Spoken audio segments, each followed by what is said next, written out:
नमस्कार मंडळींनो, आजच्या ब्लॉगमध्ये तुमचं मनापासून स्वागत केलंय. नाश्ता करूसाठी घराकडे जाई होतंय तेवढ्यात वाटेत कोण गावलो बघा. त्याका म्हटलंय पेपर कसं गेलो रे, तर म्हणता गप राव, आता घराकडे जाऊन किलेच होतलो. तेका थयट टाकलाय आणि मी इले घराकडे नाश्ता करूसाठी. नाश्त्यामध्ये होती मटकीची भाजी आणि चपाती. नाश्ता करून झाल्यावर आधी देवळात गेला आणि गणपती बाप्पाचं दर्शन करून घेतलंय. बोला गणपती बाप्पा मोरया. मग परत एकदा कामावर गेला आणि कामावरून सुटल्यावर औषध घेऊन गेलाय कपड्याच्या दुकानात, कारण की आपणाक आई गावदेवीसाठी वस्त्र घ्यायचे होते. दुकानातून खळ्यात दिला आणि आहे ना माका आवाज देऊन सांगले की नवीन शोध लावलंय बघ. मी म्हटलं अरे वा तकडे नाही, निदान हकडे तरी काहीतरी करता. त्यानंतर देवळात गेलाय आणि आई गावदेवीचं दर्शन करून घेतलंय. आईक सांगलंय की अशीच पाठीशी राहू, प्रयत्नांका माझ्या साथ दी आणि माझ्या युट्यूब आणि इंस्टाग्रामच्या फॅमिली मेंबर्सांका सुखात ठेव. देवळाच्या बाहेरकडे महाप्रसादाची तयारी सुरू होती आणि महिला वर्ग सुद्धा अकडे महाप्रसाद बनवण्यासाठी मदत करीत होते. देवळातून घराकडे गेलाय, जेवलाय आणि झोपान दिलंय. तिनसानं कुठल्या बरोबर आधी देवांका नमस्कार करून घेतलाय आणि निघालय बाहेर जाऊ. बाहेर गेलाय तसा जंबुरा गावला. माका म्हणता चिवडा हवा काय?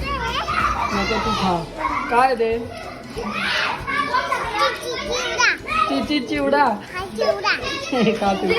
दादा आणि वहिनी कामावरून घराकडे येल्या बरोबर ते सुद्धा आई गावदेवीच्या दर्शनात जाई होते. तवसर पांढरू त्यांच्या मागे लागलो आणि म्हणता माका पण न्यावा. मग गणपती बाप्पाची आरती करूक उभे राहिलो आणि जंबुरान किती गोड स्माइल दिली ती बघा. गणपती बाप्पाची आरती झाल्याबरोबर आम्ही गेलो गावदेवी आरतीसाठी. आई गावदेवीची आरती होता तवसर बाहेरकडे महाप्रसादाची अगदी जोरदार तयारी सुरू होती. आरती झाल्याबरोबर मी, शुभम आणि प्रमय आम्ही सुद्धा वायचोच प्रसाद घेतलो. देवळातून घराकडे गेलो आणि IPL ची मॅच बघित राहिलोय. मग म्हटलं आजच्या दिवसापुरती पुरे झाला. आम्ही भेटाय पुढच्या ब्लॉग मध्ये. तवसर देवा काळजी.